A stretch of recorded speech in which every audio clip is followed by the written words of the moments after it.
मेरे प्यारे बच्चे, आज का संदेश कुछ खास है।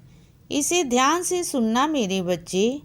मेरे बच्चे, जो तुम मुझसे तरह तरह के महंगे महंगे वस्त्र पहनाते हो, मुझे चंदन लगाते हो, मुझे मधु चढ़ाते हो, मुझे तरह तरह के चीज़ देते हो, मुझे भेंट करते हो, महंगी से महंगी चीज़ें मुझे भेंट करते हो, महंगे से महंगे मुकुट तुम मेरे लिए लेकर आते हो और अन्य चीज़ें मेरे लिए लेकर आते हो, तो इसकी वजह मेरे बच्चे उन ज़रूरतमंदों को दो। मेरे बच्चे, उन ज़रूरतमंद को प्रदान करो जिनकी इन्हें ज़रूरत है, क्योंकि तुम जानते हो कई मेरे बच्चे ऐसे हैं जो ठंड में काँप रहे हैं।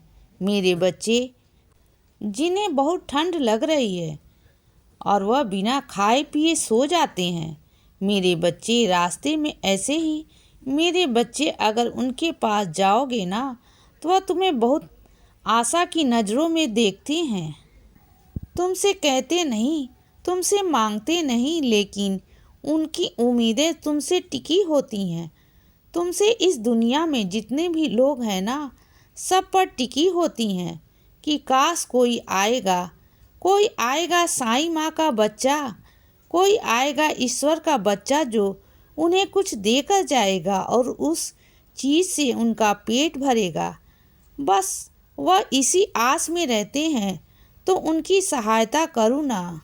मुझे मत दो मेरे बच्चे, इतनी महंगी महंगी चीज़ें मुझे मत दो, मुझे मत चढ़ाओ, क्योंकि जो तुम मुझे देते हो वही सब मेरे पास है मेरे बच्चे। और मैंने ही तुम्हें दिया है कि तुम अपनी सहूलियत से इसे इस्तेमाल कर सको और ख़ुद का भी अपना गुजारा कर सको और दूसरों को भी दे सको। बच्चे, दूसरों को भी तुम देने में सक्षम हो मेरे बच्चे, और जितना दोगे उससे कहीं ज़्यादा मैं तुम्हें ज़रूर दूंगा। तुम्हें देने वाला तो मैं ही हूँ बहुत दूंगा मेरे बच्चे। और सुनो, धार्मिक कार्यों के लिए जो तुम पैसे दे रहे हो वो चिंता क्यों करते हो? तुम्हारी चिंता का कारण क्या है मेरे बच्चे? बोलो। अगर तुम्हारी आंखों के सामने कोई चीज़ नहीं हो रही है, तुम्हारे पीठ पीछे हो रही है, तो इसमें क्या हुआ मेरे बच्चे? हाँ, मैं मानता हूँ कि तुम्हारा स्वभाव थोड़ा सा यह है कि तुम उसमें गलत समझते हो, क्योंकि तुम्हारे साथ वह चीज़ें हो चुकी हैं पहले। लेकिन जब भी तुम धार्मिक कार्यों के लिए कुछ पैसे देते हो तो मेरे माध्यम से दिया करो, तो तुम्हारा बाबा उसे निश्चित करेगा मेरे बच्चे, और मैं स्वीकार करूँगा। मुझे दो, मैं तय करूँगा कि कहाँ से आएगा और कहाँ जाएगा, क्या होगा, सब मैं तय करूँगा मेरे बच्चे। तो चिंता मत किया करो और घबराया मत करो, बिल्कुल भी मत घबराओ। तुम्हारे पैसों का गलत इस्तेमाल नहीं होगा, बिल्कुल नहीं होगा। अगर तुम मेरे पास दे रहे हो तो मेरे नाम से दो। तुम तो कर रहे हो तो बस फिर तुम क्यों चिंता करते हो? मत चिंता किया करो। देखो बच्चे, जैसे वक्त चल रहा है चलने दो, इस वक्त को थाम लो मेरे बच्चे, क्योंकि यह वक्त बहुत अच्छा है और यह वक्त बार बार वापस नहीं आएगा। ज़िंदगी में जो वक्त आगे निकल जाएगा तब जा कर के तुम्हें इन वक्त की कदर होगी मेरे बच्चे। तो यह तो वक्त है इस वक्त को थाम लो और सुनो। जब कोई बातों से चीज़ें सुलझ जाती हैं तो लड़ाई झगड़ा मत किया करो, शांति से बैठकर सुलझा लिया करो। अगर शांति से सुलझाओगे तो घर का तमाशा नहीं बनेगा और ना कोई बात होगी, और आराम से तुम घर की बातों को घर में ही रख सकते हो। देखो, अगर घर की बातों को बाहर लेकर जाओगे तो बहुत बात बढ़ेगी और लोग मजाक उड़ाएंगे तुम्हारा। तो वह सब मत किया करो मेरे बच्चे मत किया करो। और सुनो, हर दिन ना एक व्यक्ति की कोशिश किया करो कि तुम मदद कर सको, किसी की भी एक व्यक्ति की, चाहे वह कोई जानवर हो या कोई जीव हो मेरे बच्चे, या कोई इंसान हो, उसकी मदद किया करो। मेरे बच्चे, रोज प्रतिदिन तुम्हारे हाथ से जितना बन सके उतना किया करो।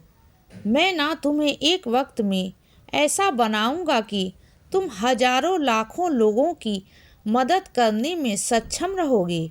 मेरे बच्चे, तुम देखना, इतना दूंगा तुम्हें कि तुम बस देखते रह जाओगे। और सुनो, जहाँ लड़ाई का माहौल बना हुआ है ना, मैं जानता हूँ उसमें गलती तुम्हारी नहीं थी मेरे बच्चे, लेकिन जो तुम्हारे कहने का तरीका है ना, वो बहुत गलत है। इतना गलत है कि तुम्हारी बातें ना बहुत गलत तरीके से सामने वाले तक पहुंचती हैं और उसे बुरा लग जाता है मेरे बच्चे। और इन्हीं बातों को तुम बहुत शांति तरीके से कह सकते हो, लेकिन तुम नहीं कहते हो। अगर यह चीज़ें तुमसे कोई और कहे तो क्या तुम्हें बर्दाश्त होगा? इसी तरीके से अगर तुमसे कही जाए यही बातें तो क्या तुम बर्दाश्त कर पाओगे मेरे बच्चे? नहीं ना। तो और सुनो, अगर तुम्हें कहीं से भी निमंत्रण आता है ना, तो जाया करो। देखो, जिस समाज में रहते हो ना, उस समाज के रीत रिवाज की चीज़ों को निभाया करो, व्यवहार को निभाया करो। यह नहीं कि मैं नहीं जा रहा हूँ, मैं नहीं जा रहा हूँ, मुझे कोई मतलब नहीं है, यह सब मत किया करो। देखो, गुस्सा राजी है, नाराज़गी है तो अपनी जगह है मेरे बच्चे, लेकिन कहीं से निमंत्रण आता है, इज्जत के साथ तुम्हें कहीं बुलाया जाता है, 2-3 बार तुम्हारे पास फ़ोन भी आता है तो जाया करो मेरे बच्चे। ऐसे मत किया करो कि बिल्कुल नज़रअंदाज कर दो, नहीं तो तुम्हारे रिश्ते ऐसे हो जाएंगे ना कि कोई भी तुम्हें बुलाना उचित नहीं समझेगा, कोई भी तुम्हें बुलाया ही नहीं करेगा, कोई तुम्हें इज्जत नहीं देगा, कोई मान नहीं देगा। फिर तुम्हें और ज़्यादा दुगना गुस्सा आएगा कि तुम्हें मान नहीं दिया जा रहा है, इज्जत नहीं दिया जा रहा है, तुम्हें बुलाया नहीं जा रहा है। तुम तरह तरह की बातें बनाओगे, फिर तरह तरह की बातें सोचोगे। जो वक्त है ना मेरे बच्चे, तो उस वक्त का लाभ उठाया करो। इतना तुम आगे बढ़ रहे हो अपनी तरफ से कि वहाँ और आगे बढ़ जाए, मत करो ना। और सुनो, तुम यहाँ क्यों सोचते हो कि तुम लाचार हो, बेबस हो, तुम्हारे पास कोई नहीं है? यह तुम्हारी गलतफहमी है और गलत सोच रहे हो मेरे बच्चे। इस मामले में तुम गलत हो, क्योंकि मैं तुम्हारे साथ हूँ, तुम्हारा बाबा तुम्हारे साथ है, तो तुम्हें दूसरों की ज़रूरत ही कहाँ है मेरे बच्चे? क्यों ज़रूरत है तुम्हें? बोलो। और सुनो, अगर चाहते हो कि शांति बनी रहे, लड़ाई झगड़ा ना रहे, अपनी जुबान पर थोड़ा सा नियंत्रण रख लो। इसीलिए बच्चे, सदा खुश रहो और हमेशा मुस्कुराते रहो। मेरा आशीर्वाद हमेशा तुम्हारे साथ है बच्चे। अब सुबह हो गई है मेरे बच्चे, सुप्रभात।